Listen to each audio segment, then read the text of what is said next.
Power ಟಿವಿಯಲ್ಲಿ ಏನಿದು ಗೌಡ್ರೆ ಮಿಸ್ಟರ್ ರಾಕೇಶ್ ಶೆಟ್ಟಿ ಅವರೇ, ತಾವು ಏನೇನು ಪ್ರಿಪೇರ್ ಮಾಡ್ತಾ ಇದ್ದೀರಾ, ಏನೇನು ಮಾಡ್ತಾ ಇದ್ದೀರಾ, ನಿಮ್ಗೆ ಎಲ್ಲಾ ದಾಖಲೆಗಳನ್ನು ಕೊಡ್ತೀನಿ ನಾನಲ್ಲಿ. ಈ ಪೆನ್ ಡ್ರೈವ್ ನಲ್ಲಿ ನಿಮ್ಮ ಪಾತ್ರ ಏನು ಗೌಡ್ರೆ? ಪೆನ್ ಡ್ರೈವ್ ಕಥೆ ಏನು, ಪೆನ್ ಡ್ರೈವ್ ಸಿಕ್ಕಿದೆ ಅಂತಾರೆ. ರಾಜ್ಯದಲ್ಲಿ ಯಾರಿಗೂ ಪೆನ್ ಡ್ರೈವ್ ಸಿಕ್ಕಲ್ಲ. ನಿಮ್ ಟಿವಿಗೆ ಯಾಕೆ ಪೆನ್ ಡ್ರೈವ್ ಬಂತು? ಅದು ಅಂದ್ರೆ ಪೆನ್ ಡ್ರೈವ್ ಪ್ರೊಡಕ್ಷನ್ ಮ್ಯಾನೇಜರ್ ಮತ್ತೆ ಪ್ರೊಡಕ್ಷನ್ ಕಂಪನಿ ಯಾವುದು ಅಂತೇಳಿ ಈಗ ಅರ್ಥ ಆಯ್ತಲ್ವಾ ರಾಕೇಶ್ ಶೆಟ್ಟಿ ಅವರೇ? ಟೈಟ್ಲು ಕಾಮ ಪುರಾಣ. ಏನ್ ನೀನೊಬ್ಬನೇ ನೀವು ಚಾನಲ್ ಮಾಡಿರೋದು? ಏನ್ ಅನ್ಕೊಂಡಿದ್ಯಾ ನೀನು? ನಾನೊಬ್ಬ ವಕೀಲರಾಗಿರ್ಬೋದು, ನಾನು ನಿನ್ನಂತರ ಅಯೋಗ್ಯ ಅಲ್ಲ. ನಿಂತರ ಬಟ್ಟೆ ಬಿಚ್ಚಿಸ್ಕೊಂಡು ಒಡಿಸ್ಕೊಂಡಿಲ್ಲ ನಾನಲ್ಲಿ, ನಿಂತರ ಚಪ್ಪಲಿ ತಿಂದಿಲ್ಲ ನಾನಲ್ಲಿ, ನಿಂತರ ಲೋಫರ್ ಅಲ್ಲ ನಾನು. ರಾಷ್ಟ್ರ ಪ್ರಶಸ್ತಿ ಕೊಟ್ಬಿಡ್ತಾರೆ ನಾನು ಮಾಡಿದ್ಕೆ. ಯಾರ ರೈಟ್ಸ್ ಕೊಟ್ಟಿದ್ ನಿನಗೆ? ಎಲ್ಲಿ ಪೆನ್ ಡ್ರೈವ್ ಮೇಲೆ ಸ್ಟೇ ಇದ್ದಾಗ ನಿನ್ನ ಟಿವಿಲಿ ಬಿಡುಗಡೆ ಮಾಡಕ್ಕೆ ನಿನ್ಗೆ ಅಧಿಕಾರ ಕೊಟ್ಟಿದ್ಯಾರ? ಹನಿ ಟ್ರಾಪ್ ಮಾಡೋ ಅಂತಾರನ, ವೇಷ ಕೆಲಸ ಮಾಡಂತ ಕರ್ಕೊಬಂದು ಬಟ್ಟೆ ಕಟ್ಟಿ ಕೂರ್ಸ್ಬಿಟ್ಟಿನಲ್ಲಿ ಸಂತ್ರಸ್ತ ಮಹಿಳೆ ನೀನು ಅಂತೇಳಿ ನೀನೇ ಹೇಳ್ಕೊಬಿಟ್ಟು ಲೀಡಿಂಗ್ ಕ್ವಶನ್ ಕೊಟ್ಬಿಟ್ಟು ಹೇಳ್ಕೊಡ್ತೀಯ ಅಂತ ಅಂದ್ರೆ ನಿನ್ನ ಯೋಗ್ಯ ಅಂತ ಹೇಳ್ಬೇಕಾ ಅಯೋಗ್ಯ ಅಂತ ಹೇಳ್ಬೇಕಾ? ನಿನ್ನ ಯುದ್ಧ ಹಿಂದಿನಿಂದ ಕಾನೂನು ಸಮರದಿಂದಲ್ಲಿ ನೀನು ತಾಕತ್ತಿರ ನನ್ನ ಮೇಲೆ ಕಂಪ್ಲೇಂಟ್ ಕೊಡು, ನಾನು ಫೇಸ್ ಮಾಡ್ತೀನಿ ನಾನಲ್ಲಿ. ಆದ್ರೆ ಇವತ್ತು ಸರ್ಕಾರ ನಿನ್ ಜೊತೆ ಕೈ ಜೋಡಿಸೈತೆ. ಡಿ.ಕೆ. ಶಿವಕುಮಾರ್ ಮತ್ತೆ ಅವ್ರ ತಂಡ ನಿನ್ನ ಜೊತೆ ಕೈ ಜೋಡಿಸಿದೆ. ಅಲ್ಲಿ ಕೈ ಜೋಡಿಸಿರೋದ್ರಿಂದ ಇವತ್ತು ನೀನು ಪೊಲೀಸ್ ಇಲಾಖೆ ಅಧಿಕಾರಿಗಳು ನಿನ್ನ ಜೊತೆ ಇದ್ದಾರೆ ಅಲ್ಲಿ. ಇದೇ ತರ ಒಂದು ಟೈಮ್ ರೇವಣ್ಣ ಮೆರಿತಾ ಇದ್ದ, ಇವತ್ತು ಕಂಬಿಯಿಂದ ಇದ್ದಾರೆ. ಇವತ್ತು ಈ ದಿನ ಬಹಳ ವಿಶೇಷವಾಗಿ ಈ ರಾಜ್ಯದ ಜನತೆಗೆ ನಾನು ಈ ಮಾಧ್ಯಮದ ಮುಖಾಂತರ ಬಹಳ ಗಂಭೀರವಾದಂಥ ವಿಚಾರವನ್ನು ನಾನು ತರಲಿಕ್ಕೆ ಇಚ್ಛೆ ಪಡ್ತೀನಿ. ಆ್ಯಕ್ಚುಲಿ ರಾತ್ರಿ ನಾನು ಬೆಳಗ್ಗೆ ಪ್ರೆಸ್ ಮೀಟ್ ಕರೆದು ನಾನು ಮಾಧ್ಯಮದ ಮುಂದೆ ಬಂದು ಸವಿಸ್ತಾರವಾಗಿ ನಾನು ಕೆಲವು ವಿಚಾರಗಳನ್ನ ಹಂಚ್ಕೊಳ್ತೀನಿ ಅಂತ ಹೇಳಿದ್ದೆ. ಯಾವ ವಿಚಾರವಾಗಿ ಅಂತಂದರೆ, ಕರ್ನಾಟಕದಲ್ಲಿ ಅತಿ ಹೆಚ್ಚು ಹೆಸರು ಮಾಡಿರುವಂಥ ಪವರ್ ಟಿವಿಯಲ್ಲಿ ಸನ್ಮಾನ್ಯ ಶ್ರೀ ರಾಕೇಶ್ ಶೆಟ್ಟಿ ಅವರು ಒಬ್ಬ ಸಂತ್ರಸ್ತ ಮಹಿಳೆ ಅಂತ ಹೇಳಿ ಆಕೆಯನ್ನು ಕರ್ಕೊಬಂದು ಏನು ಗೌಡ್ರೆ ಇದು ಅನ್ನೋ ಒಂದು ಕಾರ್ಯಕ್ರಮವನ್ನು ಮಾಡಿ, ದೇವರಾಜೇಗೌಡರ ರಾಸಲೀಲೆ ಅಂತ ಒಂದು ಕಾರ್ಯಕ್ರಮವನ್ನು ಮಾಡಿ ನನ್ನ ತೇಜೋವಧೆ ಮಾಡುವಂಥ ಒಂದು ಏನು ವಿಡಿಯೋವನ್ನು ಬಿಡುಗಡೆ ಮಾಡಿದ್ದಾರೆ. ಆ ವಿಡಿಯೋಕ್ಕೆ ಸಂಬಂಧಪಟ್ಟಂತೆ ನಾನು ಇವತ್ತು ಈ ದಿನ ಸ್ಪಷ್ಟೀಕರಣ ಕೊಡಲಿಕ್ಕೆ ನಾನು ಈ ಮಾಧ್ಯಮದ ಮುಂದೆ ಬಂದಿದ್ದೀನಿ. ನಾನಲ್ಲಿ ಬಂಧುಗಳೇ, ಈಕೆ ಹೆಸರು ಜ್ಯೋತಿ ಅಂತೇಳಿ, ಈಕೆ ಒಳಯೇಶ್ವರ ಪಟ್ಟಣದಲ್ಲಿ ವಾಸವಾಗಿದೆ ಅಂತ ಈ ತನ ನಮಗೆ ಗೊತ್ತಾಗಿದೆ. ಇಲ್ಲಿ ಭಾಳ ಪ್ರಮುಖವಾದ ಅಂಶ ಏನಂತಂದರೆ, ಪ್ರತಿಯೊಂದು ಮಾಧ್ಯಮದಲ್ಲೂ ಕೂಡ ಒಂದೊಂದು ರೀತಿಯಲ್ಲಿ ಟೈಟ್ಲನ್ನು ಕೊಡ್ತಾ ಇದ್ದಾರೆ. ಇವತ್ತು ದೇವರಾಜೇಗೌಡರ ಕಾಮಲೀಲೆ, ದೇವರಾಜೇಗೌಡರ ಕಾಮಕ್ರೀಡೆ, ಏನು ಬೇಕಾದ ಅವರಿಗೆ ಬೇಕಾದ ರೀತಿಯಲ್ಲಿ ಕೆಲವು ಟೈಟಲನ್ನು ಕೊಟ್ಕೊಂಡು ಈ ಒಂದು ಸ್ಟೋರಿಯನ್ನು ಬಿತ್ತರ ಮಾಡ್ತಿದ್ದಾರೆ. ಇಲ್ಲಿ ಯಾಕೆ ಈ ವಿಚಾರ ಬರ್ತು ಅಂತ ಅಂದರೆ, ನನ್ನ ಹೋರಾಟ ಸಮಾಜದ ಪರವಾಗಿ, ನೊಂದವರ ಪರವಾಗಿ, ಶೋಷಿತರ ಪರವಾಗಿ ಮತ್ತು ಈ ಗೂಂಡಾ ರಾಜಕೀಯ, ದೌರ್ಜನ್ಯ, ಈ ಗೂಂಡಾಗಿರಿಯ ವಿರುದ್ಧವಾಗಿ ನಾನು ಹೋರಾಟ ಮಾಡ್ತೀನಿ. ನೀವೆಲ್ಲ ನೋಡಿದ್ದೀರಲ್ಲಿ. ಈಗಾಗಲೇ ಪ್ರಜ್ವಲ್ ರೇವಣ್ಣನವರ ಪ್ರಕರಣಕ್ಕೆ ಸಂಬಂಧಪಟ್ಟಂತೆ ಪೆನ್ ಡ್ರೈವ್ಗೆ, ಅದರಲ್ಲೂ ವಿಶೇಷವಾಗಿ ಆ ಪೆನ್ ಡ್ರೈವ್ನ ಯಾರು ಹಂಚಿಕೆ ಮಾಡಿರೋ ಅನ್ನೋ ವಿಚಾರವನ್ನು ನಾನು ಬಿಗಿಯಾಗಿ ನಾನು ಪಟ್ಟಿಡಿದು ಕುಳಿತಿರೋದ್ರಿಂದ ಇವತ್ತು ಆ ಕೇಸಿಗೆ ಒಂದು ತಿರುವು ಕಂಡಿದೆ. ಅಲ್ಲಿ ಕಾರಣ ಏನು ಅಂದರೆ, ಇದುವರೆಗೂ ಕೂಡ ಅಂದರೆ ಪ್ರಜ್ವಲ್ ರೇವಣ್ಣ ಪ್ರಕರಣಕ್ಕಿಂತಲೂ ಮೊದಲು ಆದಂಥ FIR ಅನ್ನು ಇದುವರೆಗೂ ಕೂಡ ಸರ್ಕಾರ SITಗೆ ವರ್ಗಾವಣೆಯನ್ನು ಮಾಡುತ್ತಿಲ್ಲ. ನಾನು ಹಲವಾರು ಮಾಧ್ಯಮದಲ್ಲಿ ಕುಳಿತು ಹೋರಾಟವನ್ನು ಮಾಡಿ ನಾನು ಹೈಕೋರ್ಟಲ್ಲಿ ಕೇಸ್ ಹಾಕ್ತೀನಿ, SIT ಅವ್ರ ಮೇಲೆ ಕ್ರಿಮಿನಲ್ ಕೇಸ್ ಹಾಕ್ತೀನಿ ಅಂತ ಹೇಳಿದ ನಂತರ ಸರ್ಕಾರ ಇವತ್ತು ಎಚ್ಚೆತ್ಕೊಂಡು ಇವತ್ತು ಆ ಒಂದು ಪ್ರಕರಣವನ್ನು ಇವತ್ತು SITಗೆ ತೆಗೆದುಕೊಂಡಿದೆ. ಅಲ್ಲಿ ಆ ಕೇಸಿನಲ್ಲಿ ದೇವರಾಜೇಗೌಡರನ್ನ ಆರೋಪಿ ಮಾಡಬೇಕು ಅಂತೇಳಿ ಇಡೀ ಸರ್ಕಾರದ ಸಂಪುಟ ಸಚಿವರು ಸಮೇತವಾಗಿ ಇಡೀ ಸರ್ಕಾರದ ಒಂದು ಸಿಸ್ಟಮ್ ಇವತ್ತು ನನ್ನ ಪರವಾಗಿ, ನನ್ನ ವಿರುದ್ಧವಾಗಿ ನಿಂತಿದೆ. ಅಲ್ಲಿ ಇದಕ್ಕೆ ಕೌಂಟರ್ ಆಗಿ ನಾನೊಬ್ಬ ನಿರ್ದೋಷಿ, ನಾನಲ್ಲಿ ಯಾರು ಅಪರಾಧಿಗಳು, ಯಾರು ಆರೋಪಿಗಳು ಅಂತೇಳಿ ಸಂಪೂರ್ಣವಾಗಿ ಸುದೀರ್ಘವಾಗಿ ಎಳೆಯಾಗಿ ಈ ಮಾಧ್ಯಮದಲ್ಲಿ ಕೊಟ್ಟಿದ್ದೀನಿ ನಾನಲ್ಲಿ. ಕಾರಣ ಯಾಕೆ ಅಂತಂದರೆ, ಈ ಪೆನ್ ಡ್ರೈವ್ ಡಿಸ್ಟ್ರಿಬ್ಯೂಷನ್ ಮಾಡ್ತಾ ಇದ್ದು ಯಾರು ಅಂತೇಳಿ ಈ ಜಗತ್ತಿಗೆ ಗೊತ್ತಾಗಿದೆ. ಇಲ್ಲಿ ಇದರಲ್ಲಿ ಸರ್ಕಾರದ ಪಾತ್ರ ಎಂದು ಗೊತ್ತಾಗಿದೆ. ಇಲ್ಲಿ ಸರ್ಕಾರದ ಪ್ರಮುಖ ನಾಯಕರ ಪಾತ್ರ ಅಂತ ಎಲ್ಲ ಜಗತ್ತಿಗೆ ಗೊತ್ತಾಗಿದೆ. ಇಲ್ಲಿ ಭಾಳ ಪ್ರಮುಖವಾದ ಅಂಶ ಏನು ಅಂತಂದರೆ, ನನ್ನ ಮೇಲೆ ಒಂದು ಅತ್ಯಾಚಾರ ಪ್ರಯತ್ನ ಆರೋಪವನ್ನು ಮಾಡಿ ಬಂದು ಸಂತ್ರಸ್ತ ಮಹಿಳೆ ಅಂತ ಏನು ಬಂದು ಕುಳಿತಿದ್ದಾಳೆ, ನಮಗೆಲ್ಲ ಗೊತ್ತಿರಲಿ ಆಕೆ ಸಂತ್ರಸ್ತ ಮಹಿಳೆ ಅಲ್ಲ. ಅವಳು ಹನಿ ಟ್ರ್ಯಾಪ್ ಪ್ರಕರಣದಲ್ಲಿ ಮತ್ತು ಬ್ಲ್ಯಾಕ್ ಮೇಲ್ ಪ್ರಕರಣದಲ್ಲಿ A1 ಆರೋಪಿ ಮತ್ತು ಅವಳ ಗಂಡ ಧರ್ಮೇಂದ್ರ ಅಂತ ಹೇಳ್ಕೊಂಡಿದ್ದಾನಲ್ಲ, ಅವನು ಅದೇ ಪ್ರಕರಣದಲ್ಲಿ A2 ಆರೋಪಿ. ಇವರು ನನ್ನ ಕಚೇರಿಗೆ, ನಾನು ಬೆಂಗಳೂರಿನಲ್ಲಿದ್ದಾಗ, ನಾನು ಒಣಗಿಸ್ತಿದ್ದೆ ಅಂತ ನನ್ನ ಕಚೇರಿಗೆ ನನ್ನ ಸಿಬ್ಬಂದಿ ಹತ್ರ ಬಂದು ಪ್ರಜ್ವಲ್ ರೇವಣ್ಣವರು ನಮ್ಮ ಜಮೀನಿಗೆ ಖಾತೆ ಮಾಡಿಕೊಡೋ ವಿಚಾರದಲ್ಲಿ ಅಬ್ಜೆಕ್ಷನ್ ಮಾಡ್ತಿದ್ರೆ ಮಾಡಿಕೊಡ್ತಾ ಇಲ್ಲ ಅಂತಂತೇಳಿ ಕೆಲವು ತಿಂಗಳುಗಳ ಹಿಂದೆ ಬಂದು ನಮ್ಮ ಕಚೇರಿಯಲ್ಲಿ ನಂಬರ್ನ ತೊಗೊಳ್ತಾರೆ, ಮಾತನಾಡ್ತಾರೆ. ಅಲ್ಲಿ ಮಾತನಾಡ್ಕೊಂಡು ನಮ್ಮ ಅಸಿಸ್ಟೆಂಟ್ ಹತ್ರ ನನ್ನ ನಂಬರ್ ತೊಗೊಂಡಲ್ಲಿ ವಾಟ್ಸಪ್ಗೆ ಡಾಕ್ಯುಮೆಂಟ್ಸ್ ಕಳಿಸ್ಬೇಕು ಅಂತೇಳಿ ನನ್ನ ನಂಬರ್ ಪಡ್ಕೊಂಡು ಕೆಲವು ವಿಚಾರಗಳನ್ನು ನನ್ನ ಜೊತೆ ಮಾತನಾಡ್ತಾರೆ. ಅಲ್ಲಿ ಅದು ಒಂದೊಂದೇ ಆಡಿಯೋನ ರಿಲೀಸ್ ಮಾಡ್ತೀನಿ ನಾನು ಈಗ. ಅಲ್ಲಿ ಈಕೆ AC ಕಚೇರಿಯಲ್ಲಿ ನನಗೆ ಕೆಲಸ ಆಗಬೇಕು, ಕೆಲಸ ಆಗಿಲ್ಲ ಅಂತ ಹೇಳಿದಂಥ ಸಂದರ್ಭದಲ್ಲಿ ಸುಮಾರು 8-10 ಬಾರಿ ನನಗೆ ಕಾಲ್ ಮಾಡ್ತಾಳೆ ಅವಳಲ್ಲಿ. ಆಗ ನಾನು ಹೇಳಿದ ಹೋಗಮ್ಮನ್ನು ಕೂಡ ಇವಳು ಗುರಿ ಏನು ಅಂತಂದರೆ ಅಲ್ಲಿ AC ಆಫೀಸಲ್ಲಿ ಕೆಲಸ ಮಾಡಬೇಕನ್ನೋ ಉದ್ದೇಶ ಅಲ್ಲ, ನನ್ನನ್ನು ನೇರವಾಗಿ ಭೇಟಿ ಮಾಡಬೇಕು ಅನ್ನೋದೇ ಅವಳ ಉದ್ದೇಶ ಇರ್ತದೆ. ಇಲ್ಲಿ ಹಲವಾರು ಬಾರಿ ನಾನು ಹೇಳಿದ್ರು ಕೂಡ ಅವಳು AC ಕಚೇರಿಗೆ ಹೋಗ್ತಾಳೆ ಬರ್ತಾಳೆ. ಇದು ಇವಳು ಉದ್ದೇಶ ಏನು ಅಂತಂದರೆ ನನ್ನನ್ನು ಕಾಂಟ್ಯಾಕ್ಟ್ ಮಾಡಬೇಕು, ನನ್ನ ಟ್ರ್ಯಾಪ್ ಮಾಡಬೇಕು, ನನ್ನ ಸಿಗಾಕ್ಸ್ಬೇಕು. ಇವಳದು ಸುಮಾರು 5-6 ತಿಂಗಳಿಂದ ನನ್ನ ಕಚೇರಿಗೆ ಬರೋದು ಹೋಗೋದು, ನನ್ನ ಚಲನವಲನಗಳು ಅಬ್ಸರ್ವ್ ಮಾಡೋದು ಇದೆ. ಇವಳ ಗ್ಯಾಂಗಿನ ಹಿಂದೆ ಒಂದು ದೊಡ್ಡ ಶಕ್ತಿ ಇದೆ ಅಂತೇಳಿ ಈಗಾಗಲೇ ಗೊತ್ತಾಗಿದ್ರೆ ಅದನ್ನು ನಾನು ಬಹಿರಂಗಪಡಿಸ್ತೀನಿ. ನಾನಿಲ್ಲಿ ಈಕೆ AC ಕಚೇರಿಗೆ ಬಂದು ಅವಳ ಕೆಲಸವನ್ನು ಯಾವ ಮಾಡಿಕೊಡ್ಲಿ ಅಂತ ನಾನೇ ಖುದ್ದಾಬಂದು ಮಾಡಿ ಹೇಳ್ತೀನಿ ಬಿಡಮ್ಮ ಅಂತ ಹೇಳಿದ ನಂತರ ಅಲ್ಲಿ ನಾನು ಬಂದು ಕಚೇರಿಗೆ ಬಂದು ಸಣ್ಣ ಕೆಲಸ ಅದು, ಸರ್ ನೀವು ಯಾಕೆ ಬರೋಕ್ಕೆ ಹೋದೆ ನಾವಲ್ಲಿ ನಾನು ಮಾಡಿಕೊಡು ಅಂತ ಹೇಳಿದ ಸಿಬ್ಬಂದಿಗಳು ವಿತಿನ್ ಸೆಕೆಂಡಲ್ಲಿ ಕೆಲಸವನ್ನು ಮಾಡಿಕೊಟ್ರು. ಆಗ ಏನು ಹೇಳಿದರು ಅಂತ ಅಂದರೆ, ಸರ್ ಈಕೆ ಬಂದೇ ಇಲ್ಲ ನಮ್ಮ ಕಚೇರಿಗೆ ಅಂತ. ನನಗೆ ಆಗ ಅನುಮಾನ ಪ್ರಾರಂಭ ಆಯಿತು ಅಲ್ಲಿ. ತದನಂತರ ಕೆಲಸ ಮುಗಿಸಿ ಹೊರಗೆ ಮೆಟ್ಲಿದ್ದು ಕೆಳಗೆ ಬರ್ಬೇಕಾದ್ರೆ ನನ್ನ ಹತ್ರ ಸೆಲ್ಫಿ ತೊಗೊಳಕ್ಕೆ ಬಂದು ಅವಳಲ್ಲಿ. ಸೆಲ್ಫಿ ತೊಗೊಳಕ್ಕೆ ಬಂದಾಗ ನಮ್ಮ ಗನ್ಮ್ಯಾನು ಮತ್ತು ನನ್ನ ಆಪ್ತ ಸಹಾಯಕರು ಮತ್ತು ಡ್ರೈವರ್ಗಳೆಲ್ಲರಲ್ಲಿ ಸೆಲ್ಫಿ ಬೇಕಾಗಿಲ್ಲ ಲೇಡೀಸ್ ಜೊತೆ ನೀವು ಫೋಟೋ ತೊಗೊಳ್ಳಿ ಅಂತ ಎಮ್ಮಂಗೆ ಅವಳು ಫೋಟೋ ಹಿಡಿದು ಮೊಬೈಲ್ನಾಗ ಇಸ್ಕೊಂಡು ಆತನ ಗಂಡ ಅಂತ ಹೇಳ್ಕೊಂಡು ತರ್ಮೆ ಅಂತ ಹೇಳ್ಕೊಂಡಲ್ಲ, ಆತನ ಗಂಡ ಫೋಟೋವನ್ನು ತೆಗಿತಾನೆ. ಆದರೆ ಗಂಡ ಅಲ್ಲ ಅವನಲ್ಲಿ, ಆಕೆಗೆ ಇರುವಂಥ ಅನೈತಿಕ ಸಂಬಂಧ ಇಟ್ಕೊಂಡಿರುವಂಥ ಒಬ್ಬ ವ್ಯಕ್ತಿ. ನೆಕ್ಸ್ಟ್ ಪಾಯಿಂಟ್ ಏನು ಅಂತಂದರೆ, ಆಕೆ ದೂರಿನಲ್ಲಿ ಒಂದು ಕಂಪ್ಲೇಂಟನ್ನು ಬರೆದಿದ್ದಾಳೆ. ಅಲ್ಲಿ ಏನಂತ ಬರೆದಿದ್ದಾಳೆ, ಸಂತ್ರಸ್ತ ಮಹಿಳೆಯರಿಗೆ ನನಗೆ ಲೈಂಗಿಕ ಕಿರುಕುಳ ಕೊಟ್ಟರು ಅಂತೇಳಿ. ಕಾರಣ ಮುಂದಕ್ಕೆ ಬರ್ತೀನಿ ನಾನಲ್ಲಿ. ಇದಾದ ನಂತರ ನನಗೆ 9ನೇ ತಾರೀಕು ಫೆಬ್ರವರಿ 9ನೇ ತಾರೀಕು ನನಗೆ ರಾತ್ರಿ 11:35ಕ್ಕೆ ಒಂದು ವಿಡಿಯೋ ಕಾಲ್ ಮಾಡ್ತಾಳೆ ಇವಳಲ್ಲಿ. ಇದು ರಾಜ್ಯದ ಜನತೆಯನ್ನು ಭಾಳ ವಿಶೇಷ ಗಮನಿಸಬೇಕಾದಂಥ ವಿಚಾರ. ಆಕೆ ಏನು ಹೇಳಿದಾಳೆ, ನಾನು ಪದೇ ಅವಳಿಗೆ ಫೋನ್ ಮಾಡ್ತಾ ಇದ್ದೆ, ಪದೇ ವಿಡಿಯೋ ಕಾಲ್ ಮಾಡ್ತಾ ಇದ್ದೆ, ಪದೇ ವಿಡಿಯೋ ಕಾಲ್ ಮಾಡಿ ಅವಳು ಬಟ್ಟೆ ಬಿಚ್ಚು ಅಂತ ಹೇಳ್ತಿದ್ದಾಳಲ್ಲ. ನಾನು ನನ್ನ ಫೋನನ್ನು ಇವತ್ತು ನಾಗರಿಕರ ಮುಂದೆ ಇಡ್ತೀನಿ. ನನ್ನ ಮೊಬೈಲಿಂದ ಅವಳಿಗೆ ಔಟ್ ಗೋಯಿಂಗ್ ಕಾಲ್, ವಾಟ್ಸಪ್ ಕಾಲ್ ಹೋಗಿದೆಯಾ ಚೆಕ್ ಮಾಡಲಿ, ಇದು ರೆಗ್ಯುಲರ್ ಕಾಲ್ ನನ್ನಿಂದ ಹೋಗಿದೆಯಾ ಅಂತ ಚೆಕ್ ಮಾಡಲಿ. ಇಲ್ಲಿ ಈಗ ನಾನು ಅದನ್ನು ಬಿಡುಗಡೆ ಮಾಡ್ತೀನಿ. ನಾನಿಲ್ಲಿ ಆಕೆ ಫೋನ್ ಮಾಡಿ ವಿಡಿಯೋ ಕಾಲ್ ಮಾಡಿ ಅಲ್ಲಿ ನನಗೆ ಆಯ್ ಅಂತ ಕೈಯಿಂಗ್ ಅಂತೇಳಿ ಅಲ್ಲಿ ನನಗೆ ಕೋಪ ಬರ್ತದಲ್ಲಿ ಇಷ್ಟೊತ್ತಿನ ರಾತ್ರಿಯಲ್ಲಿ ಫೋನ್ ಮಾಡಿ ಹೆಣ್ಣುಮಗಳು ನನಗೆ ಆಯ್ ಅಂತಿದ್ದಾಳ ಅಂತೇಳಿ. ಆಗ ನಾನು ಫೋನ್ ಬೈದು ಕಟ್ ಮಾಡ್ತೀನಿ, ಅಲ್ಲಿ ಕಟ್ ಆಗ್ತದಲ್ಲಿ.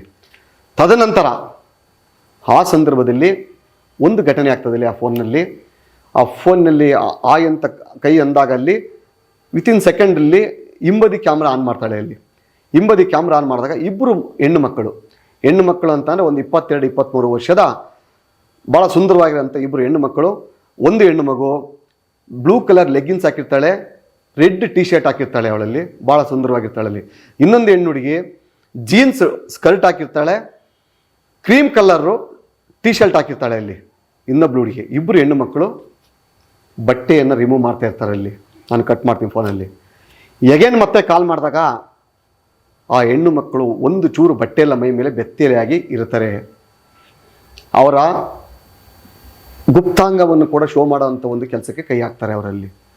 ಆಗ ನನಗೆ ಏನು ಡೌಟ್ ಬರ್ತಾರೆ ಅಂತಂದರೆ, ಆ ಹೆಣ್ಣು ಮಕ್ಕಳ ಹಿಂದೆ ಇಬ್ಬರು ಗಂಡಸರು ಓಡಾಡೋದು ಕಾಣ್ತಾ ಇರ್ತದಲ್ಲಿ. ನಾನು ಅದನ್ನು ಅಬ್ಸರ್ವ್ ಮಾಡ್ತೀನಿ. ನಾನಲ್ಲಿ ಇವತ್ತು ವಿಡಿಯೋ ರಿಲೀಸ್ ಮಾಡಿರೋದ್ರಲ್ಲಿ ನಾನು ಮೇಲೆ ನೋಡ್ತಾರಂಥ ಒಂದು ಪಿಕ್ಚರ್ನ ಬಿಟ್ಟಿದ್ದಾರೆ ಅವರಲ್ಲಿ, ಆದರೆ ಕೆಳಗಡೆ ಯಾರಿದ್ದಾರೆ ಅಂತ ಬಿಟ್ಟಿಲ್ಲ. ಅಲ್ಲಿ ನಾನು ಭಾಳ ಪ್ರಮುಖವಾದ ಅಂಶ ಏನು ಅಂತಂದರೆ, ಫೋನನ್ನಾಗ ನಾನು ಬ್ಲಾಕ್ ಮಾಡ್ತೀನಿ, ವಿಡಿಯೋ ಕಾಲ್ ಬ್ಲಾಕ್ ಮಾಡ್ತೀನಿ, ಬ್ಲಾಕ್ ಲಿಸ್ಟ್ಗೆ ಹಾಕಿ ಆಫ್ ಮಾಡ್ತೀನಿ. ಅಲ್ಲಿ ಮತ್ತೆ ಮಾರನೇ ಬೆಳಿಗ್ಗೆ ನನಗೆ ಕಾಲ್ ಮಾಡ್ತಾಳೆ ಅವಳಲ್ಲಿ, ಮಾಮೂಲಿ ಕಾಲಲ್ಲಿ ನನ್ನ ವೈಯಕ್ತಿಕ ಅಂಗಗಳನ್ನು ತೋರಿಸುವಂತಂದು ಹೇಳ್ತಾಳೆ. ಅದನ್ನೆಲ್ಲನೂ ಕೂಡ ಈಗಾಗಲೇ ತನಿಖಾಧಿಕಾರಿ ಕೊಟ್ಟಿದ್ದೀನಿ ನಾವಲ್ಲಿ. ಅದಾದಮೇಲೆ ಅವಳದು ಆ ನಂಬರ್ ಕೂಡ ಬ್ಲಾಕ್ ಲಿಸ್ಟ್ಗೆ ಹಾಕ್ತೀನಿ ನಾನಲ್ಲಿ. ಕಾರಣ ಯಾಕೆ ಅಂತಂದರೆ, ಯಾವ ವಿಡಿಯೋ ಕಾಲ್ ಮಾಡಿದ್ಲೋ ಆ ನಂಬರಲ್ಲಿ ಮಾಡಲ್ಲ ಅವಳಲ್ಲಿ. ಬೆಳಗ್ಗೆ ಎದ್ದು ಬೇರೆ ಇನ್ನೊಂದು ನಂಬರಿಂದ ಮಾಡ್ತಾಳೆ. ಅಲ್ಲಿ ಆ ನಂಬರ್ ಮಾಡಿದಾಗ ಆ ನಂಬರ್ ಬ್ಲಾಕ್ ಲಿಸ್ಟ್ ಹಾಕ್ತೀನಿ. ಅವತ್ತಿಂದ ಇವತ್ತರೆಗೂ ಅವಳು ನಮ್ಮ ಸಂಪರ್ಕ ಇಲ್ಲ. ಮತ್ತು ಹಾಸನಕ್ಕೆ ಬಂದಂಥ ಸಂದರ್ಭದಲ್ಲಿ ಕೇವಲ ನನ್ನ ಜೊತೆ ಒಂದು 3-4 ನಿಮಿಷ ಮಾತ್ರ ಅವಳು ನನ್ನ ಜೊತೆ ಫೋಟೋ ತೆಗಿಬೇಕಾದ್ರೆ ನನ್ನ ಪಕ್ಕದಲ್ಲಿ ನಿಂತು, ಅದು ಬಿಟ್ಟರೆ ಅವಳಿಗೂ ನಮಗೂ ಯಾವುದೇ ರೀತಿ ದೇಹದ ಸ್ಪರ್ಶ ಸಂಪರ್ಕಗಳಿಲ್ಲ. ಅಲ್ಲಿ ರಾಜ್ಯ ಜನತೆಗೆ ಈಗಾಗಲೇ ಭಾಳ ಅಶ್ಲೀಲವಾದಂಥ ಪದಗಳನ್ನು ಉಪಯೋಗಿಸ್ಕೊಂಡು ಇವರು ಟಿ ವಿಯಲ್ಲಿ ಬಿತ್ತರಾಗ್ತಾ ಇದೆ. ಇಲ್ಲಿ ನಾನು ಆಕೆ ಕಂಪ್ಲೇಂಟ್ನಲ್ಲಿ ಒಂದು ಉಲ್ಲೇಖವನ್ನು ಮಾಡಿದ್ದಾಳೆ ಅಲ್ಲಿ, ಕಾರಿನಲ್ಲಿ ಎಲ್ಲಿ ಬೇಕಲ್ಲೆಲ್ಲ ಕರ್ಕೊಂಡೋರು ಅಂತೇಳಿ. ಅದಕ್ಕೆ ಮುಂಚಿತವಾಗಿ ನಾನು ಭಾಳ ಇಂಪಾರ್ಟೆಂಟ್ ಪಾಯಿಂಟಿಗೆ ಬರ್ತೀನಿ.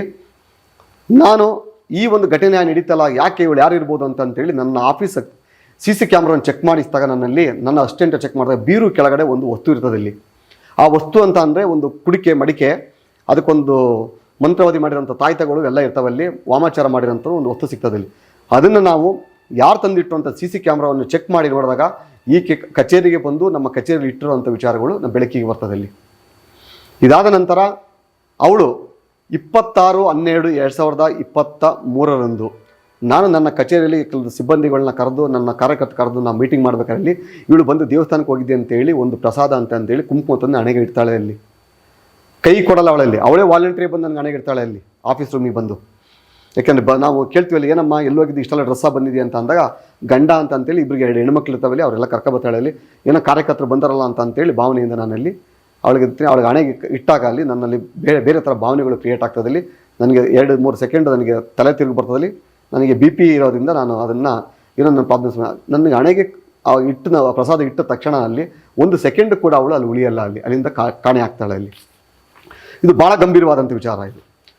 ಇದಾದ ನಂತರ ನಾನು ಒಂದು ಆರೋಗ್ಯದಲ್ಲಿ ವ್ಯತ್ಯಾಸ ಆಗ್ತದೆ ನನಗೆ ಆರೋಗ್ಯದಲ್ಲಿ ವ್ಯತ್ಯಾಸ ಆಗ್ತದೆ.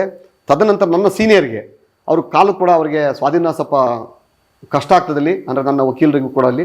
ಸೊ ಇದೇನೋ ವಾಮಾಚಾರ ಆಗಿರ್ಬೋದು ಅಂತ ಹೇಳಿ ನಾನು ಹಲವಾರು ಕಡೆ ಪಂಡಿತರನ್ನ, ಜ್ಯೋತಿಷಿಗಳನ್ನ ಕೇಳಿದಾಗಲ್ಲಿ ನಿಮ್ಮ ಮನೆಗೆ ನಿಮ್ಮ ಮೇಲೆ ವಾಮಾಚಾರ ಆಗಿದೆ, ಸ್ತ್ರೀ ವಶೀಕರಣ ವಾಮಾಚಾರವಾಗಿದೆ ಅನ್ನೋ ಒಂದು ವಿಚಾರ ಬರ್ತದೆ ಅಲ್ಲಿ. ಸ್ತ್ರೀ ವ್ಯಾಮೋಹ ವಶೀಕರಣ ವಾಮಾಚಾರ ಅಂತೇಳಿ ನಾನು ಕೆಲವು ಪಂಡಿತರು ಹೇಳಿದ್ರಲ್ಲಿ. ಇದಕ್ಕೆ ಪರಿಹಾರ ಏನು ಬೇಕು ಅಂತ ಕೇಳಿದಾಗ ಅವರು ಎಲ್ಲರೂ ಶಿವನ ಮೂಲಸ್ಥಾನವಾದಂಥ ಆ ಜಾಗದಲ್ಲಿ ನೀವಲ್ಲಿ ಒಂದು ಹೋಮವನ್ನು ಮಾಡಿಸ್ಬೇಕು, ನೀವೆಲ್ಲ ಕಳಿಬೇಕಾದಂತ ಅಂದಾಗ ನಾನು ನನ್ನ ಸೀನಿಯರ್ ಇಬ್ಬರು ಕೂಡ ನಾವಲ್ಲಿ ಮಾರ್ಚ್ 7ನೇ ತಾರೀಕು ನಾವಲ್ಲಿ ಇದಕ್ಕೆ ಹೋಗ್ತೀವಿ, ಕಾಶಿಗೆ ಹೋಗ್ತೀವಿ. ಕಾಶಿಗೆ ಹೋಗಿ ನಾವಲ್ಲಿ 4 ದಿವಸಗಳ ಕಾಲ ನಿರಂತರವಾಗಿ ಯಜ್ಞ ಯಾಗಾದಿಗಳನ್ನು, ಹೋಮಗಳನ್ನು ಮಾಡಿಸಿ ಪೂಜೆಯನ್ನು ಮುಗಿಸ್ಕೊಂಡು ನಾವಲ್ಲಿ 15ನೇ ತಾರೀಕು 14ನೇ ತಾರೀಕು ನಾನು ರಿಟರ್ನ್ ಹಾಸನಿಗೆ ಬರ್ತೀನಿ. ನಾನಲ್ಲಿ 13ನೇ ತಾರೀಕು ರಿಟರ್ನ್ ಬೆಂಗಳೂರು ಬಂದು 14 ನೈಟು 15ನೇ ತಾರೀಕು ನಾನು ಹಾಸನಿಗೆ ಹೋಗ್ತೀನಿ. ಹಾಸನಿಗೆ ಹೋದಾಗ ನನಗೆ ಒಬ್ಬ ಕರೆ ಮಾಡ್ತಾನೆ ಇಲ್ಲಿ. ಯಾಕೆಂದರೆ ಈ ಗ್ಯಾಂಗಿನ ಒಂದು ಲೀಡ್ರು, ಇದೊಂದು ಹನಿ ಟ್ರಾಪ್ ಗ್ಯಾಂಗ್ ಏನಿದೆ ಇದು, ಜ್ಯೋತಿ ಮತ್ತು ಆತನ ಗಂಡ ಅಂತ ಹೇಳ್ಕೊಂಡ್ರೆ ಧರ್ಮೇಂದ್ರ ಮತ್ತು ಇನ್ನೊಬ್ಬ ಬಾಲು ಅಂತೇಳಿ, ಇದು ಈ ಗ್ಯಾಂಗಿಗೆ ಸೂತ್ರಧಾರರಾಗಿ ಒಬ್ಬ ವಕೀಲರು ಕೂಡ ಇದ್ದಾನೆ ಇಲ್ಲಿ. ಇಬ್ಬರು ವಕೀಲರಲ್ಲಿ ಒಬ್ಬ ಆಕ್ಟಿವ್ ಆಗಿದ್ದಾನೆ, ಇನ್ನೊಬ್ಬ ಇನ್ಆಕ್ಟಿವ್ ಆಗಿ ಕೆಲಸ ಮಾಡ್ತಾನೆ. ಎಲ್ಲ ಫ್ರೀ ಪ್ಲ್ಯಾನ್ ಮಾಡೋಂಥದ್ದು. ಇದ್ರ ಹಿಂದೆ ಒಬ್ಬ ಪ್ರಭಾವಿ ರಾಜಕಾರಣಿಯ ಕೈವಾಡ ಇದೆ ಅಲ್ಲಿ. ನನಗೆ ಫೋನ್ ಮಾಡಿ ಅಲ್ಲಿ, ಸರ್ ಏನು ಸರ್ ವಿಡಿಯೋ ಕಾಲ್ ಬಂದುಬಿಟ್ಟಿದ್ದೀರಾ ನೀವಲ್ಲಿ? ಯಾವ ವಿಡಿಯೋ ಕಾಲಪ್ಪ ಸರ್? ಜ್ಯೋತಿ ಫೋನ್ ಮಾಡಿದ್ಲು ಸರ್. ಯಾವ ಜ್ಯೋತಿ ಸರ್? ಇದು ಗೊತ್ತಲ್ಲ ಸರ್ ನಿಮಗೆ, ಆ ಸ್ಲಮ್ ಅವಳು. ನಾನು ವಿಚಾರಕ್ಕೆ ತಿಳ್ಕೊಂಡಾಗ ಅಲ್ಲಿ ಆಗ ಎಲ್ಲ ಸತ್ಯ ಬಾಯ್ಬಿಡ್ತಾನಲ್ಲಿ. ಆಗಿದ್ದಾಗೋಗ್ಬಿಡ್ಲಿ, ಒಂದು 5 ಕೋಟಿ ರೂಪಾಯಿ ಕೊಟ್ಬಿಡಿ ಸಾತೆ ಹೋಗಲಿ, ಒಂದು ಸೆಟ್ಲ್ಮೆಂಟ್ ಮಾಡಿಬಿಡ್ತೀನಿ. ಅದನ್ನು ಯಾರ ಕೈಗೆ ಹೋಗಿಲ್ಲ ವಿಡಿಯೋ. ನನಗೊಂದು ನಂಬಿಕೆ ಇತ್ತು, ನಾನೇನು ತಪ್ಪು ಮಾಡಿಲ್ಲ. ಅವಳ ಹತ್ರ ಫಿಸಿಕಲ್ಗೆ ಯಾವುದು ಮಾತುಕತೆ ಮಾಡಿಲ್ಲ ಅಲ್ಲಿ. ನನಗೊಳಗೆ ಸಂಪರ್ಕ ಇಲ್ಲ, ಫೋನ್ ಕಮ್ಯುನಿಕೇಷನ್ ಇಲ್ಲ ಅಲ್ಲಿ. ಅವಳು ಏನು ಮಾಡಿದ್ರೆ ನಮಗೇನಾಗ್ತದೆ ಅಂತೇಳಿ ನಾನಲ್ಲಿ ಅದನ್ನು ನಾನು ತಲೆ ಕೆಡಿಸ್ಕೊಬೇಡ ಬಿಟ್ಬಿಟ್ಟು ಅಲ್ಲಿ ಏನು ಮಾಡ್ತಾರೆ ಮಾಡಲಿ ನೋಡೋಣ ಅಂತ ಅಂದಾಗ ಇವರು ಎಲ್ಲ ಗ್ಯಾಂಗು ನನ್ನಿಂದ ದೂರ ಆಗ್ತಾರೆ ಅಲ್ಲಿ. ಇದಾದಮೇಲೆ ಮತ್ತೆ ಮಂಜುನಾಥ್ ಅನ್ನೋ ವಕೀಲರು ಒಬ್ಬರು ನನಗೆ ಮತ್ತೆ ಕಾಲ್ ಮಾಡ್ತಾರೆ ಅಲ್ಲಿ. ಗೌಡ್ರೆ ಏನಿದು ಇದೆಲ್ಲ ಆಗಿದೆಯಲ್ಲ ನಿಂದಲ್ಲಿ, ಅದೇನೋ ಬಗೆಹರಿಸ್ಕೋಬಾರ್ದು, ಅದೇನು ಮಾತಾಡಿರೋದನ್ನು ಕೊಟ್ಬಿಟ್ಟು ಕ್ಲಿಯರ್ ಮಾಡ್ಕೋಬಾರ್ದು ಅಂತೇಳಿ. ಸೊ ಆಗ ಅನ್ನಿಸ್ತದೆ ಇದು ಯಾವುದೋ ಒಂದು ಟೀಮು, ಹನಿ ಟ್ರಾಪಿಂಗ್ ಟೀಮ್ ಕೆಲಸ ಮಾಡ್ತಾಯಿದೆ ಅಂತೇಳಿ. ಆಗ ನಾನು ಯಾವ ಜಾಗದಲ್ಲಿ ಇದ್ದಾಗ ನನಗೆ ಫೋನ್ ಬಂದಿತ್ತೋ ಆ ಜಾಗದ ಲಿಮಿಟ್ ಆಗೋದಂತ ಹೆಬ್ಬಾಳ ಪೊಲೀಸ್ ಠಾಣೆಯಲ್ಲಿ ನಾನು ಒಂದು ಪ್ರಕರಣವನ್ನು ದಾಖಲು ಮಾಡ್ತೀನಿ. ನಾನಲ್ಲಿ ಆ ಪ್ರಕರಣ ಏನಂತಂದರೆ, ಹನಿ ಟ್ರಾಪ್ ಮಾಡಿ ಹಣ ವಸೂಲಿ ಮಾಡ್ತಿದ್ದಂಥ ಒಂದು ಪ್ರಕರಣಕ್ಕೆ ಸಂಬಂಧಪಟ್ಟಂತೆ ಹೆಬ್ಬಾಳ ಪೊಲೀಸ್ ಠಾಣೆಯಲ್ಲಿ ಕ್ರೈಮ್ ನಂಬರ್ FIR ನಂಬರ್ 51/2024 ಪ್ರಕರಣ ದಾಖಲಾಗ್ತದೆ. ಅದರಲ್ಲಿ A1 ಆರೋಪಿ ಜ್ಯೋತಿ, A2 ಆರೋಪಿ ಆತನ ಗಂಡ ಅಂತ ಹೇಳ್ಕೊಬಂದಿರೋಂಥ ಧರ್ಮೇಂದ್ರ, A3 ಬಂದು ಬಾಲು. ಏನಂತ ದುಡ್ಡು ಕೇಳ್ತಾನಲ್ಲಿ ಜ್ಯೋತಿಯಲ್ಲ ನಮಗೆ ಇದರಲ್ಲಿ ಕಾನ್ಫರೆನ್ಸ್ ಕಾಲಲ್ಲಿ ಇದ್ದಾರೆ ಅಂತೇಳಿ ನನ್ನ ಹತ್ರ 5 ಕೋಟಿ ದುಡ್ಡು ಕೇಳ್ತಾರಲ್ಲ ಆ ಒಂದು ವ್ಯಕ್ತಿ. ಇವರು 3 ಜನ ಕೂಡ ಈ ಒಂದು FIRನಲ್ಲಿ ಇದ್ದಾರೆ ಇಲ್ಲಿ. ಇದರಲ್ಲಿ 3 ಜನ ಆರೋಪಿಗಳ ಹೆಸರು ಇಲ್ಲಿ ಇದೆ. ಇಲ್ಲಿ ಇವರಲ್ಲಿ FIR ಉಲ್ಲೇಖ ಆಗ್ತದೆ ಇಲ್ಲಿ.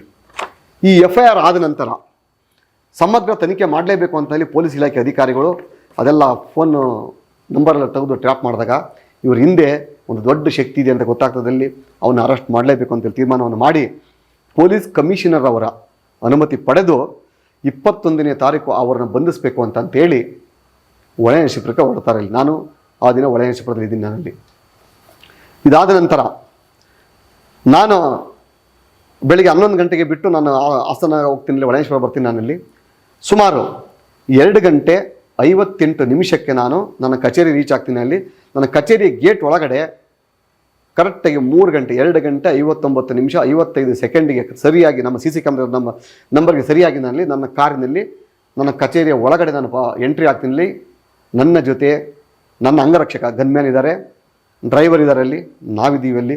ಅಲ್ಲಿ ಹೋಗಿ ಕಚೇರಿಯಲ್ಲಿ ಹೊರಗಡೆ ಹೋಗ್ತೀವಿ. ನಾವಲ್ಲಿ ಒಳಗಡೆ ಹೋದ ನಂತರ ನಾವು ಹೊರಗೆ ಬರೋದು 7:48.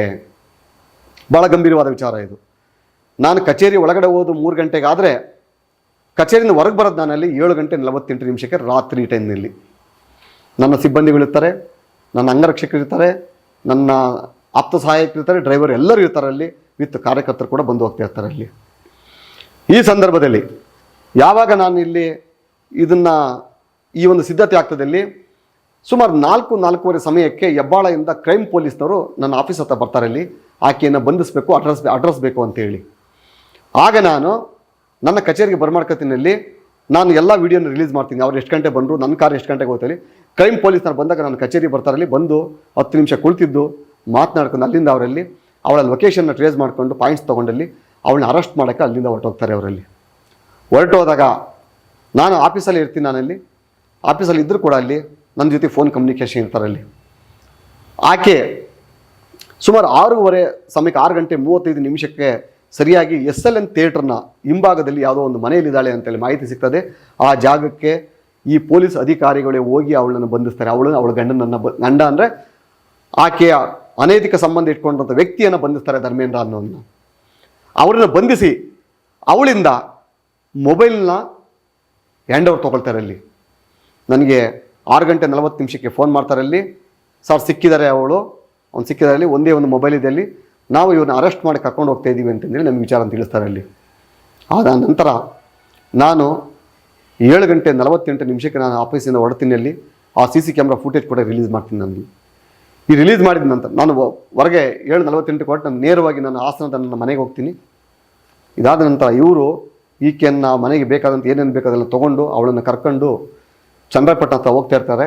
ಹೋದಾಗ ಆಕೆಯ ಪರಪುರುಷ ಅನೈತಿಕ ಸಂಬಂಧ ಇಟ್ಟುಕೊಂಡಂಥ ಧರ್ಮೇಂದ್ರನಿಗೆ ಹೃದಯದಲ್ಲಿ ಪ್ರಾಬ್ಲಮ್ ಆಗ್ತದೆ ಅಂತೇಳಿ ತುಂಬ ಡ್ರಾಮಾ ಮಾಡ್ತಾರೆ. ಅಲ್ಲಿ ಡ್ರಾಮಾ ಮಾಡಿದಾಗ ಗೌಡಿಗೆರೆ ಹತ್ರ ಊಟ ಮುಗಿಸಿ ನಂತರ ವಾಪಸ್ಸು ಜೈಪಾಲ್ ಹಾಸ್ಪಿಟಲ್ಗೆ ಬಂದು ಅವರು ಟೆಸ್ಟ್ಗೆ ಹೋಗ್ತಾರೆ. ಅಲ್ಲಿ ಬೇಕಾದರೆ Jaipal hospital CC camera footage ತೆಗಿಬೋದಲ್ಲಿ ಅವರಿಬ್ಬರನ್ನ ಬಂಧಿಸಿದ್ದಂಥ ವ್ಯಕ್ತಿಗಳನ್ನ ಮತ್ತೆ ಹಾಸ್ಪಿಟ್ಲಿಗೆ ಕರ್ತಾರೆ. ಅಲ್ಲಿ ಅವನಿಗೆ ಶುಗರ್ ಜಾಸ್ತಿ ಇದೆ ಮತ್ತು ಹಾರ್ಟ್ ಬೀಟ್ ಜಾಸ್ತಿ ಇದೆ, ಸ್ವಲ್ಪ ಡೇಂಜರ್ ಇದೆ ಅಂತ ಸನ್ನಿವೇಶ ಗೊತ್ತಾದಾಗ ಅಲ್ಲಿ ಪೊಲೀಸ್ ಅಧಿಕಾರಿಗಳು ಸುಮಾರು ರಾತ್ರಿ 12:30 1 ಗಂಟೆ ರಾತ್ರಿಯಲ್ಲಿ ಮತ್ತೆ ಕರೆತಂದು ಅವಳನ್ನ ವಾಪಸ್ ಬಿಟ್ಟು ಅವಳಿಗೆ ಒಂದು ನೋಟಿಸ್ ಜಾರಿ ಮಾಡಿ ಅಧಿಕಾರಿಗಳು ಬೆಂಗಳೂರಿಗೆ ಹೋಗ್ತಾರೆ. ಅಲ್ಲಿ ಮುಂದುಗಡೆ ಭಾಳ ಮುಖ್ಯವಾದ ವಿಚಾರ ಏನು ಅಂತಂದರೆ, ಬಂದಿಯಾಗಿದ್ದಂಥ ವ್ಯಕ್ತಿ ಮುಕ್ತಿ ಸಿಕ್ಕಿದ ನಂತರ ಮತ್ತೆ ಈ ಎಲ್ಲ ಟೀಮು ಒಂದು ಪ್ಲ್ಯಾನ್ ಮಾಡ್ತದೆ. ಅಲ್ಲಿ ಇದರಿಂದ ಬಚಾವಾಗಲೇಬೇಕು. ಈ ಗ್ಯಾಂಗ್ ಮಾಸ್ಟರ್ ಯಾರಾದ್ರೂ ಹಿಡಿದಾಕ್ಬಿಡ್ತಾರೆ, ದೇವರಾಜೇಗೌಡ ತುಂಬ ಡೇಂಜರ್ ಇದ್ದಾನೆ ಅಂತೇಳಿ ಹಿಡಿದಾಕ್ತಾನೆ ಅಂತೇಳಿ ಇವ್ರೇನು ಮಾಡ್ತಾರೆ ಅಂತಂದರೆ 31ನೇ ತಾರೀಕು ನನ್ನ ಮೇಲೆ ಒಂದು ಅಟ್ರಾಸಿಟಿ ಕೇಸನ್ನು ಬುಕ್ ಮಾಡ್ತಾರೆ. 29ನೇ ತಾರೀಕು ಸಂಜೆ 5 ಗಂಟೆಯಲ್ಲಿ ಹಾಸನ ಮೈಸೂರು ರಸ್ತೆಯಲ್ಲಿರುವ LIC ಟರ್ನಿಂಗ್ ಆಗೋ ರಸ್ತೆಯ ಭಾಗದಲ್ಲಿ ದೇವರಾಜೇಗೌಡರು ನನ್ನನ್ನು ಅಡ್ಡೆ ಹಾಕಿ ಸಮಯ 5 ಗಂಟೆಯಲ್ಲಿ ಅಡ್ಡಗಟ್ಟಿ ನೀನು ಭಾಳ ಅಶ್ಲೀಲವಾದ ಪದವನ್ನು ಉಪಯೋಗಿಸಿ, ಅಂದರೆ ನನ್ನ ಬಾಯಲ್ಲಿ ಅದನ್ನು ಹೇಳಕ್ಕೆ ಬರಲ್ಲ, ಆದರೂ ಕೂಡ ಅವಳು ಬಳಸಿದಂಥ ಪದನ ಕಂಪ್ಲೇಂಟ್ ಬರ್ಸಿದ ಪದವನ್ನು ಹೇಳ್ತೀನಿ ನಾವಲ್ಲಿ. ಈಕೆ ಮತ್ತು ಈಕೆ ಗಂಡ ಅನ್ನೋನು ಪರಪುರುಷ ಇಬ್ಬರು ಸೇರಿ ಅಲ್ಲಿ ನನ್ನ ಮೇಲೆ ಒಂದು ಅಟ್ರಾಸಿಟಿ ಕೇಸ್ ಬುಕ್ ಮಾಡ್ತಾರೆ. ಅಲ್ಲಿ ನಾನು ಜಾತಿ ನಿಂದನೆ ಮಾಡ್ದ, ನನಗೆ ಹೊಡೆಯೋದಕ್ಕೆ ಬಂದ, ನನ್ನ ಹೆಂಡತಿಗೆ ಗಲಾಟೆ ಮಾಡೋಕ್ಕೆ ಬಂದ ಅಂತಂದೇಳಿ ನನ್ನ ಮೇಲೆ ಒಂದು ಅಟ್ರಾಸಿಟಿ ಕೇಸನ್ನು ಬುಕ್ ಮಾಡ್ತಾರೆ. ಅಲ್ಲಿ ಬುಕ್ ಮಾಡಿ ಬೆಳಿಗ್ಗೆ ನನಗೆ ಮಾಹಿತಿ ಬರ್ತದಲ್ಲಿ ನಿಮ್ಮ ಮೇಲೆ ಒಂದು ಅಟ್ರಾಸಿಟಿ ಕೇಸ್ ಬುಕ್ ಆಗಿದೆ ಅಂತೇಳಿ ಕೂಡಲೇ ನಾನು ಪೊಲೀಸ್ ಅಧಿಕಾರಿಗಳಿಗೆ ನನ್ನ CC ಕ್ಯಾಮ್ರಾ ಫುಟೇಜನ್ನು ತೆಗೆದು ಅವರಿಗೆ ಸಂದೇಶವನ್ನು ರವಾನೆ ಮಾಡ್ತೀನಿ. ಅಲ್ಲಿ ಆ ಸಂದರ್ಭದಲ್ಲಿ 5 ಗಂಟೆ ಸಮಯದಲ್ಲಿ ನಾನು ಆ ಜಾಗದಲ್ಲಿ ಇತ್ತಿಲ್ಲ, ನೀವು ತನಿಖೆ ಮಾಡಿ, ಅಲ್ಲಿ ನಾನು ನನ್ನ ಕಚೇರಿಯಲ್ಲಿದ್ದೇನೆ ಅಂತೇಳಿ ನನ್ನ CC ಕ್ಯಾಮ್ರಾ ಫುಟೇಜ್ಗಳನ್ನ ಅವ್ರ ಮೊಬೈಲ್ಗೆ ನಾನು ವಾಟ್ಸಪ್ ಮಾಡ್ತೀನಿ. ನಾನು ಇಲ್ಲಿ ಆ ವಿಚಾರ ತಿಳಿದ ತಕ್ಷಣ ಗಾಬರಿಯಾದಂಥ ಇವರು ಇದರಲ್ಲಿ ನಾವು ಬಂಧಿಸೋಕ್ಕಾಗಲ್ಲ, ಇದರಲ್ಲಿ ಏನು ಮಾಡೋಕ್ಕಾಗಲ್ಲ ಅನ್ನೋ ಕಾರಣಕ್ಕೋಸ್ಕರ ಮತ್ತೆ ಇನ್ನೊಂದು ಪ್ಲ್ಯಾನ್ ಮಾಡ್ತಾರೆ ಇವರಲ್ಲಿ. ಹಾಸನದಲ್ಲಿ ಅಂದರೆ ಕಂಪ್ಲೇಂಟಲ್ಲಿ ಭಾಳ ಪ್ರಮುಖವಾದ ಅಂಶ ಏನು ಅಂತಂದರೆ, ಕಂಪ್ಲೇಂಟಲ್ಲಿ ದಿನಾಂಕವನ್ನು ನಿಗದಿ ಮಾಡಿಲ್ಲ. ಯಾವ ದಿನಾಂಕ ನನ್ನನ್ನು ಬಂದು ಹಾಸನದಲ್ಲಿ ಭೇಟಿ ಮಾಡಿದ್ಲು, ಯಾವ ಜಾಗದಲ್ಲಿ ಭೇಟಿ ಮಾಡಿದ್ಲು ಏನು ಅದನ್ನು ಬರೆದಿಲ್ಲ. ಅಲ್ಲಿ ಹಾಸನಕ್ಕೆ ಬಂದರು, ಕಾರಿನಲ್ಲಿ ಒಬ್ಬರೇ ನನ್ನ ಕರ್ಕೊಂಡು ಹಾಸನದಲ್ಲೆಲ್ಲ ಸುತ್ತಾಡಿಸಿ ಮತ್ತು ಬಿಯರ್ ಫ್ಯಾಕ್ಟ್ರಿ ಹಿಂಭಾಗ ಬಂದು ನನ್ನ ಲೈಂಗಿಕ ಕಿರುಕುಳ ಕೊಟ್ಟರು. ಅಲ್ಲಿ ಅದಾದ ನಂತರ ಮತ್ತೆ ಬಸ್ ಸ್ಟ್ಯಾಂಡಿಗೆ ಬಿಟ್ಟರು ಅಂತ ಟಿ ವಿಯಲ್ಲಿ ಹೇಳ್ತಾಳೆ. ಕಂಪ್ಲೇಂಟ್ನಲ್ಲಿ ಏನು ಹೇಳ್ತಾಳೆ ಅಂತ ಅಂದರೆ, ಇವರು ನನ್ನ ಹಾಸನದಲ್ಲಿ ಎಲ್ಲ ನಿಲುವಾಗಿಲು ಅಂತೇಳಿ ನಮ್ಮದು ಸೈಟ್ ಇತ್ತು. ಅಲ್ಲಿ ಸೈಟ್ ವ್ಯಾಪಾರಕ್ಕೆ ಒಂದು ವಿಚಾರಕ್ಕೆ ಸಂಬಂಧಪಟ್ಟಂತೆ ನನ್ನನ್ನು ಕರ್ಕೊಂಡೋದ್ರು. ಅಲ್ಲೆಲ್ಲೋ ನನಗೆ ಲೈಂಗಿಕ ಕಿರುಕುಳ ಕೊಟ್ಟರು.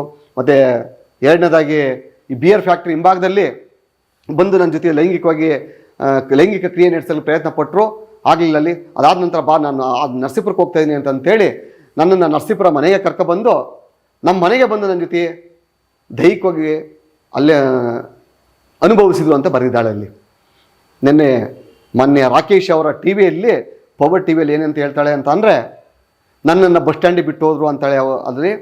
ಆದರೆ ಕಂಪ್ಲೇಂಟಲ್ಲಿ ಏನು ಬರೆದಿದ್ದಾಳೆ ಅಂತಂದರೆ, ಅವಳು ಒಳಯೇಶ್ವರಿಗೆ ತಂದುಬಿಟ್ರು, ಅಲ್ಲಿ ನನ್ನ ಮನೆಗೆ ಬಂದರು, ದೈಹಿಕ ಸಂಪರ್ಕ ಮಾಡಿದರು ಅಂತ ಹೇಳ್ತಾಳೆ. ಅಲ್ಲಿ ಆ ಕಂಪ್ಲೇಂಟ್ FIR ನಂಬರು ಒಳಯೇಶ್ವರ ಟೌನ್ ಸ್ಟೇಷನ್ನಲ್ಲಿ ಇರೋಂಥ ಕಂಪ್ಲೇಂಟ್, ಅಟ್ರಾಸಿಟಿ ಕಂಪ್ಲೇಂಟ್ ಏನು ಅಂತಂದರೆ FIR ನಂಬರ್ 81/2024 ಒಳಯೇಶ್ವರ ನಗರ ಪೊಲೀಸ್ ಠಾಣೆ. ಇದು ಅಟ್ರಾಸಿಟಿ ಕೇಸ್. ಅದು ಫೇಲ್ಯೂರ್ ಆಗ್ತದೆ. ಅದು ಯಾವಾಗ ಅದು ಫೇಲ್ಯೂರ್ ಆಗ್ತದಲ್ಲಿ ಮತ್ತೆ FIR ನಂಬರ್ 84/2024 ಹಾಕಿಯಲ್ಲಿ ನನ್ನ ಮೇಲೆ 354A ಕೇಸನ್ನು ಫಿಕ್ಸ್ ಮಾಡ್ತಾರೆ. 354C ಹಾಕ್ತಾರೆ. ಅಲ್ಲಿ 506 ಈ ಒಂದು ಪ್ರಕರಣವನ್ನು ದಾಖಲೆ ಮಾಡಿ ಈ ಸೆಕ್ಷನ್ ಹಾಕಿ ನನ್ನ ಮೇಲೆ ಆರೋಪ ಮಾಡ್ತಾರೆ. ಅಲ್ಲಿ ತದನಂತರ FIR ಅಲ್ಲಿ ಯಾವುದೇ ಒಂದು ಘಟನೆ ನಡೆದಾಗ ಯಾವ ದಿನಾಂಕ ಬೇಡವಾ, ಅದಕ್ಕೆ ಯಾವ ಸ್ಥಳ ಬೇಡ, ಅಲ್ಲಿ ಯಾವುದಿರಲ್ಲ. ಅಲ್ಲಿ ಯಾವಾಗ ಇದನ್ನು ನಾನು ಅಬ್ಜೆಕ್ಷನ್ ಮಾಡಿ ಪೊಲೀಸ್ ಅಧಿಕಾರಿಗಳಿಗೆ ಕ್ವಶನ್ ಮಾಡ್ತೀನಿ, ಕ್ವಶನ್ ಮಾಡಿದಾಗ ಅವಳಿಂದ ಒಂದು ಹೇಳಿಕೆಯನ್ನು ಪಡೀತಾರೆ. ಅಲ್ಲಿ ಏನಂತ ಹೇಳಿಕೆ ಪಡೀತಾರೆ ಅಂತ ಅಂದರೆ, ಒಂದು ದಿನಾಂಕನ ನಿಗದಿ ಮಾಡ್ತಾರೆ. ಅಲ್ಲಿ ನಾನು ಯಾಕೆ ಈ ಮಾಧ್ಯಮದಲ್ಲಿ ಹೇಳ್ತಿಲ್ಲ ಅಂತ ಅಂದರೆ, ಸರ್ಕಾರ ಅವ್ರ ಪರವಾಗಿರೋದ್ರಿಂದ ನಾನು ಹೇಳಿದಂಥ ದಿನಾಂಕವನ್ನು ತಿರುಚುತ್ತಾರೆ ಇವರು. ಹಾಗಾಗಿ ಆ ದಿನಾಂಕವನ್ನು ನಿಗದಿ ಮಾಡಿ ಆ ದಿನಾಂಕದ ದಿವಸ ನನ್ನನ್ನು ಕರ್ಕೊಂಡೋಗಿ ಅತ್ಯಾಚಾರ ಮಾಡೋ ಪ್ರಯತ್ನ ಪಟ್ಟರು. ಆಮೇಲೆ ತದನಂತರ ನಿರಂತರವಾಗಿ ನನ್ನ ಮನೆಗೆ ಬಂದು ದೈಹಿಕವಾಗಿ ಅನುಭವಿಸ್ತಿದ್ರು ಅಂತಂತೇಳಿ ನಿನ್ನೆ ಕಂಪ್ಲೇಂಟಲ್ಲಿ ಕೊಡ್ತಾಳೆ. ಟಿ ವಿಯಲ್ಲಿ ಕೂಡ ಹೇಳ್ತಾಳೆ. ಅಲ್ಲಿ ಬಂಧುಗಳೇ, ನಾನು ಅವಳಿಗೆ ಎಷ್ಟು ಕರೆ ಮಾಡಿದ್ದೀನಿ, ನನ್ನ ಫೋನ್ ಟವರು ಎಲ್ಲೆಲ್ಲಿದೆ, ಅಲ್ಲಿ ಅವಳು ಕೊಟ್ಟಿರುವಂಥ ಕಂಪ್ಲೇಂಟ್ ಪ್ರಕಾರ ಅಲ್ಲಿ ಆ ದಿನ ಏನು ಅವಳು ದಿನಾಂಕ ಉಲ್ಲೇಖ ಮಾಡಿದಳಲ್ಲ, ಆ ದಿವಸ ನಾನಲ್ಲಿ ಬೆಂಗಳೂರಿನ ಬೊಮ್ಮನಹಳ್ಳಿ ಪೊಲೀಸ್ ಠಾಣೆಯಲ್ಲಿ ಒಂದು ಪ್ರಕರಣಕ್ಕೆ ಸಂಬಂಧಪಟ್ಟಂತೆ ನಾನು ಬೆಳಗ್ಗೆ 9 ಗಂಟೆಯಿಂದ ಸಂಜೆ 5:30 ತನಕ ಇರ್ತೀನಿ. ನಾನಲ್ಲಿ ಅವಳು ಕೊಟ್ಟಿರೋ ಸಮಯ ಬೆಳಗ್ಗೆ 11:30ಯಿಂದ 1 ಗಂಟೆ ತನಕ ಅಂತ ಹೇಳಿದಾಳಲ್ಲಿ. ಆ ದಿನಾಂಕ ಸ್ಪೆಸಿಫಿಕ್ ಆಗಿ ನಾವು ನಿಮಗೆ ಆ ವಿಡಿಯೋವನ್ನು ನಾನು ಈ ಮಾಧ್ಯಮದ ಮುಖಾಂತರ ಬಿಡುಗಡೆಯನ್ನು ಮಾಡ್ತೀನಿ. ನಾನಲ್ಲಿ ಯಾವ ನನ್ನ ಮೇಲೆ ಲೈಂಗಿಕ ಕಿರುಕುಳ ಕೊಟ್ಟಿದ್ದಾಳ ಕಂಪ್ಲೇಂಟಲ್ಲಿ, ನಾನು ಅವತ್ತು ಎಲ್ಲಿದ್ದೆ ಅಂತ ಅನ್ನೋದಕ್ಕೆ. ತದನಂತರ ನಾನಲ್ಲಿ ಮಲ್ಲೇಶ್ವರಂನಲ್ಲಿರುವ ಸ್ವಾತಿ ಹೋಟೆಲ್ ಹತ್ರ 5:30ಯಿಂದ ರಾತ್ರಿ 9 ಗಂಟೆ ತನಕ ಕೂಡ ನಾನು ಸ್ವಾತಿ ಹೋಟೆಲ್ನಲ್ಲೇ ಇರ್ತೇನೆ. ಸ್ವಾತಿ ಹೋಟೆಲ್ನ ಹತ್ರ ಒಂದು ಅಗ್ರಿಮೆಂಟ್ ಆಗ್ತದೆ. ಅಲ್ಲಿ ನನ್ನ ಕ್ಲೈಂಟು ಮತ್ತು ನನ್ನ ಕೊಲೀಗ್ ಜೊತೆ ನಾನು ಆ ಜಾಗದಲ್ಲಿ ಇರ್ತೀನಿ. ನಾನಲ್ಲಿ ಇದೆಲ್ಲ ಸತ್ಯ ತಿಳಿದಂತ ನಂತರ ಪೊಲೀಸ್ ಅಧಿಕಾರಿಗಳು ಹೇಳ್ತಾರೆ, ಎಂಕ್ವೈರಿ ಕರೆದಾಗ ಹೇಳ್ತಾರೆ. ಅಲ್ಲಿ ನಾನು ಅವರಿಗೆ ಒಂದು ಎಂಕ್ವೈರಿಯಲ್ಲಿ ನಾನು ಹೇಳಿಕೆಯನ್ನು ಕೂಡ ಕೊಡ್ತೀನಿ. ಅಲ್ಲಿ ಆ ಹೇಳಿಕೆ ಜೊತೆಗೆ ನನ್ನ CC ಕ್ಯಾಮ್ರಾ ಫುಟೇಜ್ನ ಸುಮಾರು ಎಷ್ಟು ಪುಟಗಳು ಅಂತಂದರೆ 15 ಪುಟಗಳ, ಅಂದರೆ 5 ಪುಟಗಳ ನಾನು ಹೇಳಿಕೆಯನ್ನು ಕೊಟ್ಟು ಅದಕ್ಕೆ ಸಮಗ್ರ ದಾಖಲಾತಿಗಳನ್ನು ಎಲ್ಲೆಲ್ಲಿದ್ದೆ ಅಂತೇಳಿ ದಾಖಲಾತಿ ಕೊಡ್ತೀನಿ. ಅಲ್ಲಿ ಈ ದಾಖಲಾತಿಯನ್ನು ಕೊಟ್ಟ ನಂತರ ಪೊಲೀಸ್ ಅಧಿಕಾರಿಗಳಿಗೆ ಗೊತ್ತಾಗ್ತದೆ ಈ ಕೇಸು ಭಾಳ ಸೆನ್ಸಿಟಿವ್ ಕೇಸ್. ಇದು ದೇವರಾಜೇಗೌಡರು ಬಿಡೋ ಅಂತಾರಲ್ಲ, ಈ ಕೇಸನ್ನು ಭಾಳ ತುರ್ತು ಪರಿಸ್ಥಿತಿಗೆ ತಗೊಂಡೋಗ್ತಾ ಇದ್ದಾರೆ ಅಂತ ಗೊತ್ತಾದಾಗ ಅಲ್ಲಿ ಈ ಕೇಸಿನ ರಿಪೋರ್ಟ್ ಹಾಕ್ಬೇಕಂತ ತೀರ್ಮಾನವನ್ನು ಮಾಡ್ತಾರೆ. ಅಲ್ಲಿ ಇದಾದ ನಂತರ ಹೆಬ್ಬಾಳ ಪೊಲೀಸ್ ಅಧಿಕಾರಿಗಳು 2 ಬಾರಿ ಅವಳನ್ನ ಬಂಧಿಸಿ ಕರ್ಕೊಂಬರ್ತಾರೆ. ಅಲ್ಲಿ ಕರ್ಕೊಬಂದು ಇಲ್ಲಿ ಹೇಳಿಕೆಯನ್ನು ಕೊಡ್ತಾರೆ. ಅಲ್ಲಿ ಆ ಹೇಳಿಕೆಯಲ್ಲಿ ಏನು ಹೇಳ್ತಾಳೆ ಅಂತ ಅಂದರೆ, ದೇವರಾಜೇಗೌಡರು ತುಂಬ ಒಳ್ಳೆಯವರು, ಅವ್ರು ನಮಗೇನು ತೊಂದರೆ ಮಾಡಿಲ್ಲ, ನಾನು ಯಾವುದೇ ಫೋನ್ ಕಾಲ್ ಮಾಡಿಲ್ಲ, ಅಲ್ಲಿ ತುಂಬ ಒಳ್ಳೆಯವರು, ನಮ್ಗೆ ಒಳ್ಳೆ ಕೆಲಸ ಮಾಡಿಕೊಟ್ಟವರಲ್ಲಿ ನಾನು ಸುಳ್ಳು ಅಂತ ಹೇಳಿಕೆಯನ್ನು ಕೊಡ್ತಾರೆ. ಅಲ್ಲಿ ನಾನು ಈ ರಾಜ್ಯ ಜನತೆಯಲ್ಲಿ ಯಾಕೆ ಹೇಳ್ತೇನೆ ಅಂತ ಅಂದ್ರಲ್ಲಿ, ಅವಳು ಕೊಟ್ಟಿರುವಂಥ ಮೊದಲನೇ ಹೇಳಿಕೆ ಹೆಬ್ಬಾಳ ಪೊಲೀಸ್ ಠಾಣೆಯಲ್ಲಿ ಇದೆ. ಕಾರಣ ಯಾಕೆ ಅಂತಂದರೆ ಆ ದಿನ ನಾನೂ ಕೂಡ ಇದ್ದೆ ಅಲ್ಲಿ. ಈಗೇನಾದರೂ ಆ ಹೇಳಿಕೆ ಚೇಂಜ್ ಆಗಿದ್ದರೆ ಇದಕ್ಕೆ ನೇರವಾಗಿ ಸರ್ಕಾರ ಹೊಣೆಯಾಗಿರ್ತದೆ.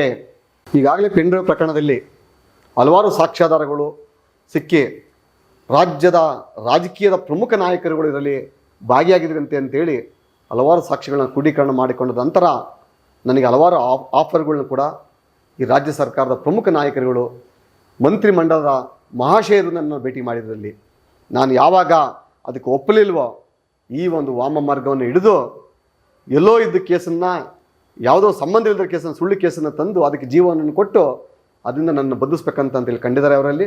ರಾಜ್ಯ ಸರ್ಕಾರ ಅತಿ ಶೀಘ್ರದಲ್ಲೇ ಇಂಥ ಒಂದು ದುಷ್ಕೃತ್ಯ ಕೈ ಹಾಕಿರೋದ್ರಿಂದ ಅತಿ ಶೀಘ್ರದಲ್ಲಿ ಪತನವಾಗ್ತದಲ್ಲಿ ನನ್ನ ಹೋರಾಟದಿಂದ ಹಿಂದೆ ಹೋಗಲ್ಲ. ಅಲ್ಲಿ ಯಾವುದೇ ಕಾರಣಕ್ಕೂ ನನ್ನ ಹೋರಾಟ ಸತ್ಯ, ಧರ್ಮ, ನ್ಯಾಯದ ಪರವಾಗಿರ್ತಾರೆ ಅಂತ ಹೇಳ್ತೀನಿ.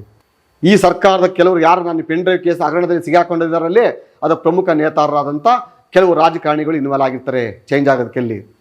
ಯಾವಾಗ ಈ ಹೇಳಿಕೆಯನ್ನು ಕೊಡ್ತಾಳೆ ಅಲ್ಲಿ ನಾನು ತಲೆ ಕೆಡಿಸ್ಕೊಳ್ಳಲ್ಲ. ನಾನಲ್ಲಿ ಬೇಲ್ ಅಪ್ಲಿಕೇಶನ್ ಕೂಡ ಹಾಕಿದ್ದೀನಿ ನಾನಲ್ಲಿ.